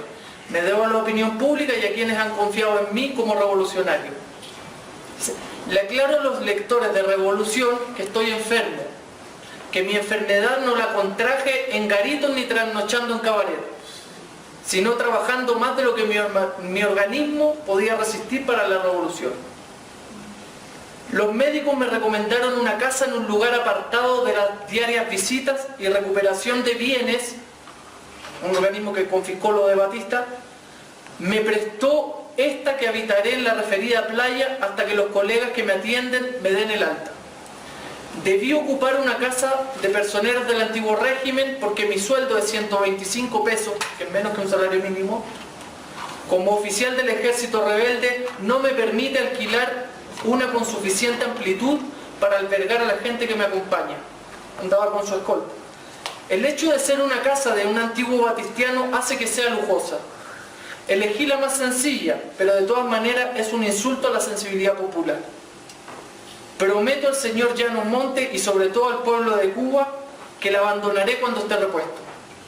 Te agradeceré la publicación de estas líneas para mejor ilustración de nuestro pueblo, ¿no? Entonces, y el Che llegó a tener 3, como vimos, puestos: encargado del ejército,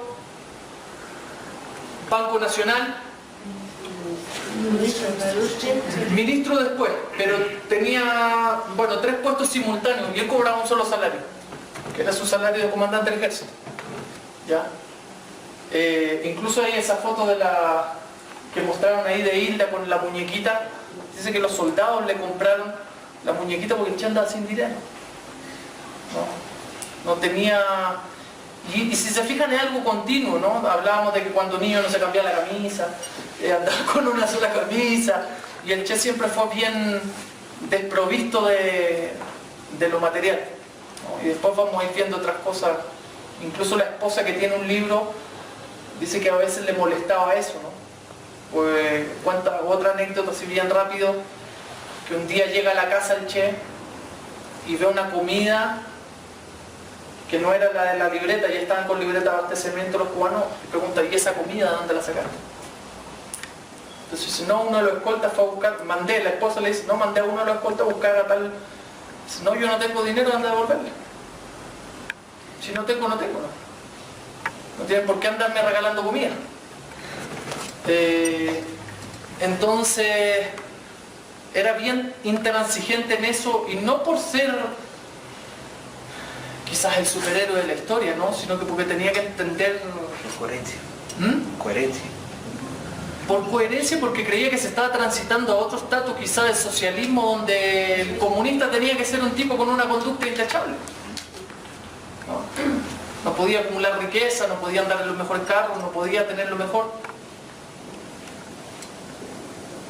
Así lo ve, digamos, y así lo constatan los testimonios de la gente que está alrededor de él. No sé si hay otra pregunta, otro comentario. Sencillo.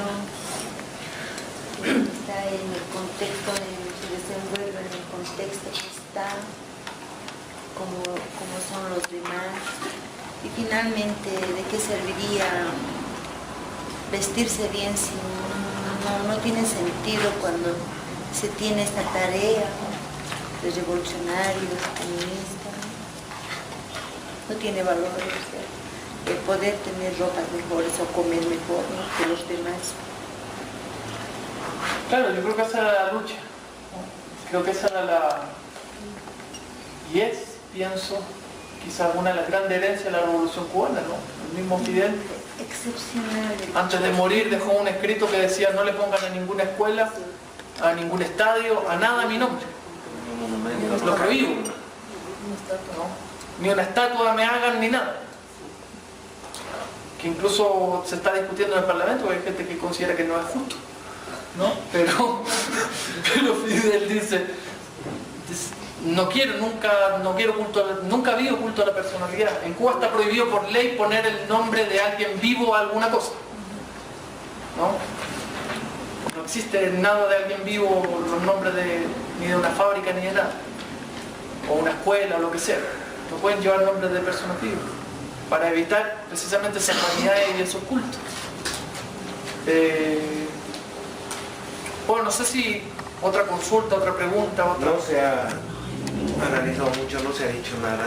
Quizás sea bueno puntualizar que lo nombra el comandante no por amistad ni por haber desembarcado del Granma, sino por su capacidad organizativa y por lo que hace con talleres, con cocina, con escuelas, dentro de la Sierra Maestra. O sea, él no solo se dedica a organizar el frente, por decirte el frente armado, sino a toda la gente que iba recibiendo detrás y a los mismos soldados los comienza a educar y comienza a crear talleres de reparación, comienza a crear hospitales, bueno, sumamente rudimentarios, pero crea hospitales, ¿no? Entonces Fidel, al ver toda la capacidad organizativa que tenía, decide que él puede desgajar una segunda columna y es por eso que lo nombra comandante, ¿no? No es porque es su gran amigo el Che. Claro, y qué cualidades, lo mismo que estamos hablando, ¿no? O sea, el Che empieza con... En el librito hay una anécdota de un periodista, ¿no?, de un fotógrafo, de las fotos famosas del Che, de Liborio Noval, y un poco en la línea que dices tú. El Che inaugura los trabajos voluntarios el mismo 59, se va el domingo a construir escuelas. Siguiendo un poco los domingos rojos soviéticos, ¿no?, de la revolución bolchevique. Y el Che inventa, y claro, va el fotógrafo y dice: yo fui a cubrir la noticia porque pensé que el Che iba a ir, no sé, a poner un ladrillo y después se iba, ¿no? Entonces que el Che lo mira y le dice: ¿tú a qué vienes? Oh, vengo a tomarle una foto, dejar la cámara al lado, trabaja conmigo, ¿no? Entonces, y él dijo: bueno, va a trabajar seguramente 15 minutos para la prensa. Y claro, trabajó 8 horas en la construcción de una escuela, pero él ocupaba todos los domingos. El periodista dice que después él se dedicó a seguirlo, ¿no? Casi todas las fotos de trabajo voluntario del Che las tomaba Liborio Noval, al que el Che lo obligaba, le decía: ok, vas a tomar la foto, pero trabaja primero 8 horas y después te doy 10 minutitos. pero un poco eso, o sea, quizás la cualidad ahí, además de la organización, es que Fidel ve a una persona que es capaz de ser, y hasta el día de hoy lo es en Cuba, el referente, ¿no? El referente en esos términos, donde dice: vayan a trabajar, pero no es que vayan a hacer trabajo a la agricultura, va a hacer trabajo a la agricultura, ¿no? Bueno, y esas cosas, esas cualidades. Ahora, no es que sea un superhombre, yo creo que era un hombre que se exigía a sí mismo, porque se veía como un dirigente, y un dirigente tiene responsabilidades que lamentablemente a veces cuesta entender, que un dirigente tiene más responsabilidades que un militante base. No es la misma la responsabilidad y el error que puede cometer un militante base que un dirigente revolucionario. Y por lo tanto las sanciones tienen que ser mayores también en los dirigentes, ¿no? ¿Alguna intervención, otro comentario? ¿Añadir algo? Bueno, adelantando un poco, cuando el Che se fue de Cuba, dejó una carta a Fidel y al pueblo cubano especificando, ¿no?, que no le dejaba nada a su familia, a su hija ni a su esposa, porque él estaba 100% seguro y confiado que el Estado cubano, como un Estado socialista, se iba a encargar de todos los gastos de su esposa, ¿no?, y cubrir con ella como un trabajo y todo lo demás. Bueno, este punto me resulta muy interesante e importante para un ejemplo grande para el pueblo cubano.